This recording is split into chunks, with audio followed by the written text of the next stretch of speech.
talking to Gary just now on the phone to let him know that we were having technical difficulties and that we'd be a half an hour late. First of all, he said that was good. He liked that there were technical difficulties because it made it seem more authentic to him. But beyond that, he said, don't park behind the blue truck. I can't remember what kind of truck he said it was. He said, don't park behind the blue truck because sap from the tree will drip down on your car. So make sure you pull forward of the tree. And he said, and don't park behind the car because that girl comes and goes all the time. And I said, wow, these are a lot of instructions, Gary. And he said, yeah, well, I'm just a little nervous because I've never had visitors. Anyway, that's what he said on the phone. We're going to go grab a bagel, and then we'll go meet Gary. Got me on mic, right? Yeah. So Gary told us to park in the driveway, but he said the second driveway, and there was really specific instructions as to which ones were okay to park in and why, concerning some neighbors that come and go or some that don't come and go. It got so confusing that we decided to park on the street. But we get up here, and here we are. Oh, that's great. Open that up. Put this mic on before we do any of this. Holy shit. What? Clip it on the back of your pants? All right, just wait a second. Yeah. So it's just going to be a stream of consciousness where I'm running around? No, we're going to do an interview later, and you'll edit show it. us the stuff later, but at this point we might as well get all the context and stuff. Okay. Don't you think? Excellent. So clip this on the back. I've seen this on a reality show. I know what's going Watch your head though. Did you see that part of the reality show? So Gary, Yes, sir. there's been nothing recorded yet. This is the first time we're recording anything. This sounds like what the lawyer asked me over the phone.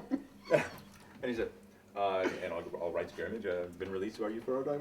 Yeah, you realize we are recording this, right? Okay. I'm going to have to ask. So, no, but I guess my point is that nobody that's watching this knows anything about you. They don't even know your name. They We're don't not know going me. to tell him. What's that? He knows nothing? Alejandro? Yeah. Oh, yeah, Alejandro knows. Okay. I don't really consider him watching, though. I feel like he's part of it. Where should we begin? Do you want us to show us around the place? I mean, that's kind of where you organically started.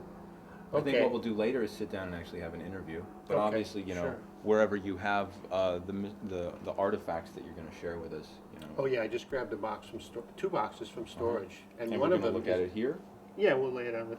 One is unopened, so who knows? Oh what's my in it. God. It's taped up. That- I can prove it. Well, they'll And you're not tape. worried?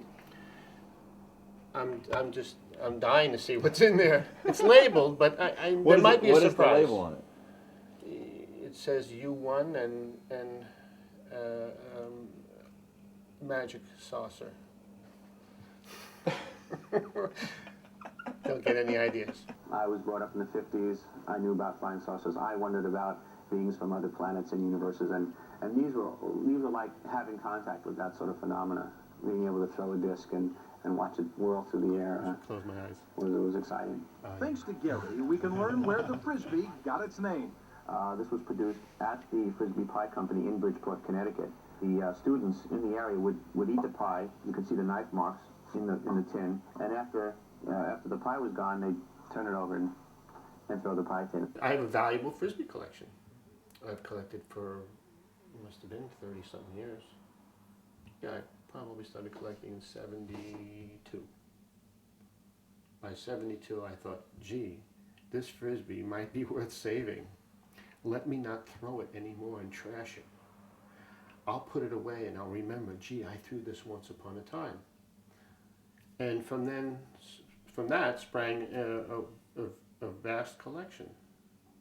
What's interesting is that nobody else collected Frisbees except Frisbee players. So Frisbee players, you know, we determined our own market, and nobody else thought anything was, you know, any plastic thing could possibly be valuable, and so we just were playing amongst ourselves. No outside person wants a Frisbee. No toy collector wants a Frisbee, really. Well, it's an interesting thing. Here's how I'll say it. As a sport, we got no respect. And as a collectible, we get no respect.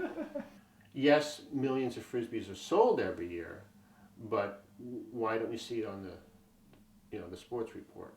Why isn't the World Championship, recapped on the news? Why don't you even see people playing in the park? Why don't I have a job right now teaching some kid Frisbee? You could do color commentary on Exactly.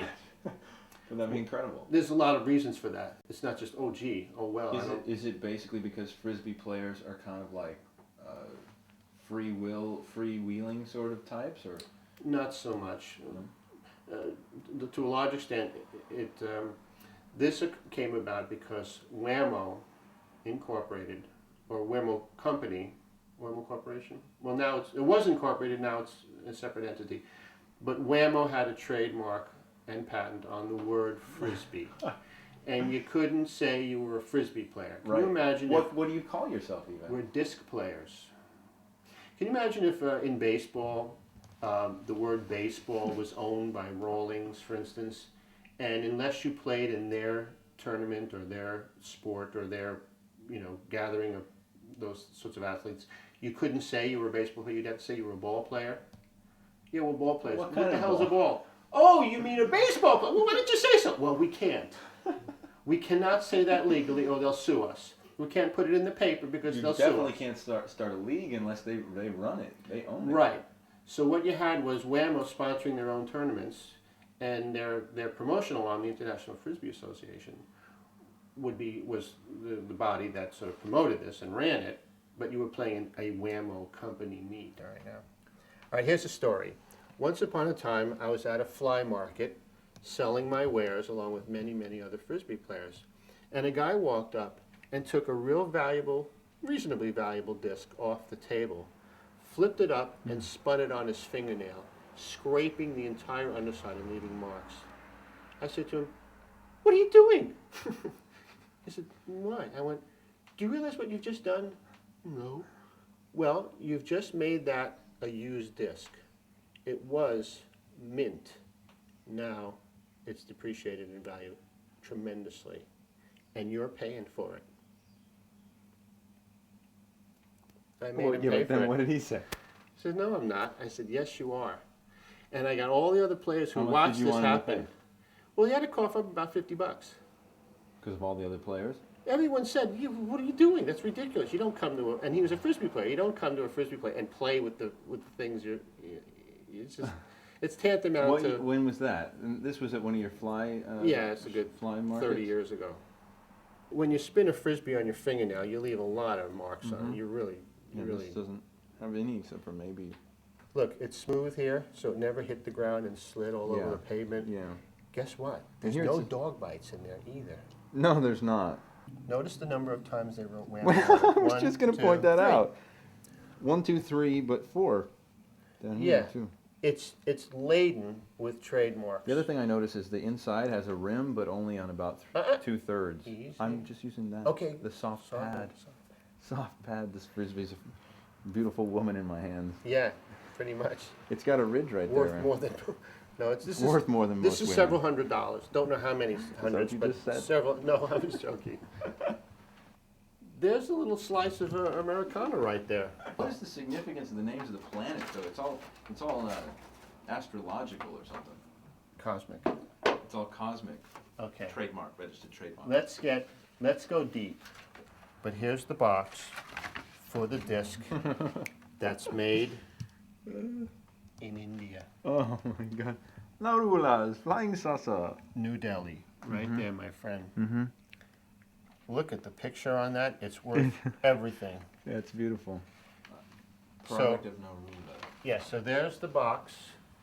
And here's the disc. Oh, I would have thought it was blue. Look, with the Indian money that came with it. Look, there's Gandhi throwing a disc. It comes with money? No, the girl, the friend of mine who went to India, got this. Look at Gandhi in that disc. Some money with the purchase. Wow. Yeah, it's pretty heavy, huh? That's pretty great. Look at that. And what's great about this? It's got these wonderful tooling ridges. It has a label and it has a hot stamp. Poorly done. And the label's poorly done too. Yeah, but the box, the package, the money, you can't argue with this. No. This is a real collectible item here. This has got it all. It does.